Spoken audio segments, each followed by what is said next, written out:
Good evening and welcome to the bar.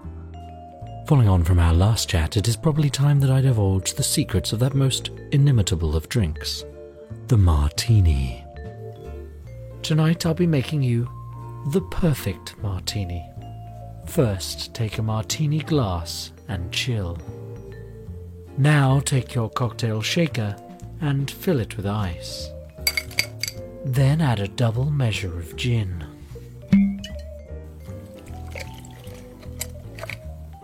Add a half measure of dry vermouth and a half measure of sweet vermouth. Now stir thoroughly. We'll get to that in a minute, Mr. Bond.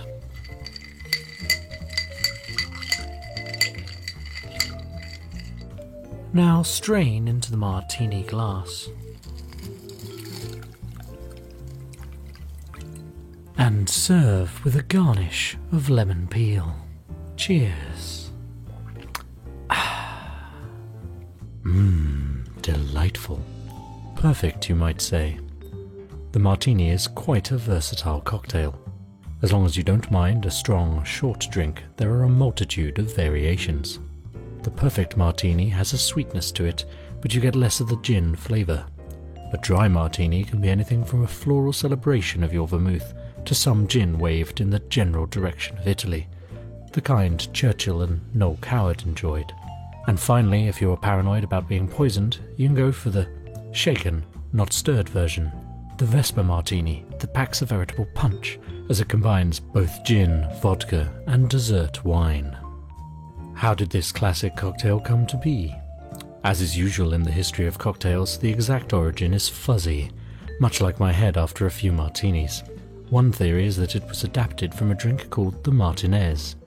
This was named for a town in California that either was the home of the drink or a place people were ferried to after waiting at a hotel.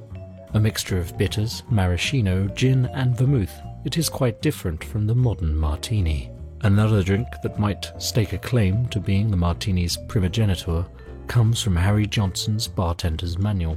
This recipe was a mix of sugar syrup, bitters, curacao, gin and vermouth, and is equally quite different from our modern-day dry martini. The first true martini was developed in the Knickerbocker Hotel in New York sometime between 1911 and 1912, and it was based on a recipe from 1904 that had a mix of 2 parts Plymouth gin to 1 part dry vermouth, with a dash of orange bitters. As mentioned in my episode on gin, the martini is an excellent way to enjoy the spirit. For those who dislike gin, you can have the vodka martini instead, which was very popular in the late 90s. Going back to an even older visit to the bar, you can hear me discuss the Vesper Martini, which mixes both gin and vodka, as Felix Leiter called it, some drink. And that brings us to the quintessential question, shaken or stirred? Now, Mr. Bond purportedly orders his drinks in this manner so that poison cannot be added. Or so I have heard. Investigating it further, it seems this is more likely the preference of his creator, Ian Fleming, than any particular piece of spycraft. So how should you make your martini? There is some suggestion that shaking the drink bruises the gin, making the drink bitter. It is also true that shaking will cool the drink faster and likely leads to a colder cocktail than stirring would. This may also lead in turn to a more watered down drink, which is often not what the connoisseur is looking for in a martini. It does appear that vodka in the 1960s would have been oilier than modern vodka, and that shaking may have served to disperse the oil.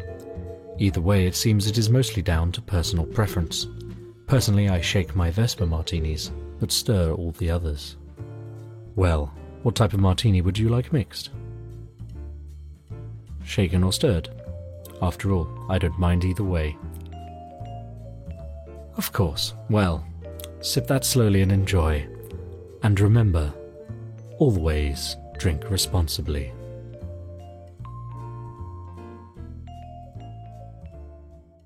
Dr. Wilco's Campaign for Better Beverages is a production of Tinker Tailor Soldier Sponge Productions.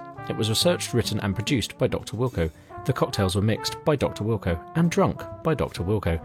The music was George Street Shuffle, licensed under Creative Commons by Attribution 3 by Kevin MacLeod of Incompetech.com. You can support this podcast on Patreon via the show notes and the website drwilco.org/Patreon. You can find all of the show notes at drwilco.org/podcast/26.